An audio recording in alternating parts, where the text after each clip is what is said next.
Good morning and welcome to today's International Space Station Update Hour. You're joining us now inside of Mission Control Houston, where the Orbit 2 team is currently on console monitoring systems on board the orbiting laboratory. They are being led today by Flight Director Chris Edlin, seen there on your screen.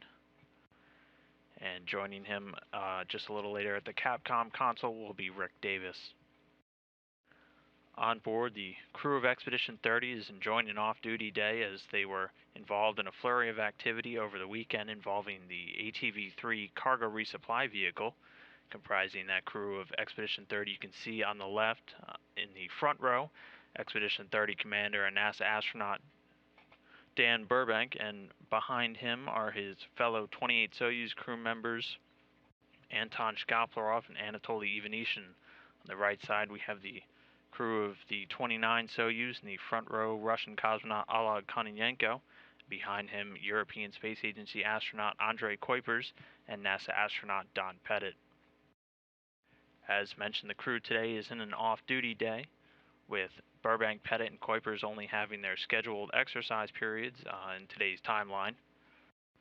The Russian crew members will be doing a few maintenance activities on board the Russian segment, doing a remove and replacement work of a failed separator in the Russian toilet system, and also participating in the bar experiment, which looks to develop methods for detecting depressurization in any of the modules on board the International Space Station. This off-duty day today is due to the work that was done over the weekend in order to connect a backup power channel to the European Space Agency's Eduardo Amaldi Automated Transfer Vehicle, or ATV-3 cargo ship. This was necessary after a power failure. The primary channel of the system providing power to this ATV vehicle, the Russian Equipment Control System, or REX, failed late Thursday during air scrubbing of the interior of the ATV. So all day Saturday, the crew, in order to prepare for a potential undocking, were busy removing cargo, using a checklist and giving up their off-duty time on Saturday to unload any of the critical cargo from ATV early on Saturday morning. They used a priority list and moving bags of vital supplies such as clothing, food, spare parts, and other crew provisions from the European ship and then on to the International Space Station.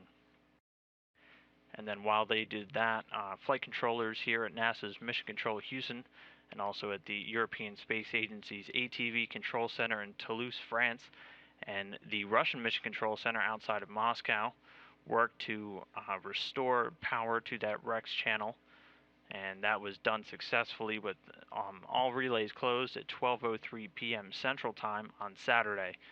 And this will enable electricity to reach the ATV-3, which automatically docked last Wednesday to the Russian Zvezda service module. This workaround was necessary as the station is entering a time frame as of today in which the angle of the sun relative to the station would have been insufficient to power the spacecraft from its solar arrays alone.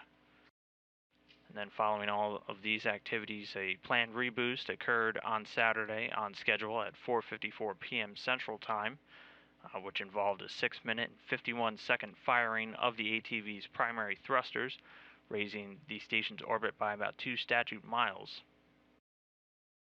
So again, the crew will be enjoying an off-duty day today and finishing up some of their sleep shifting. They awoke at about 1 a.m. Central Time today and are scheduled to go to sleep at 4:30 p.m. Central Time.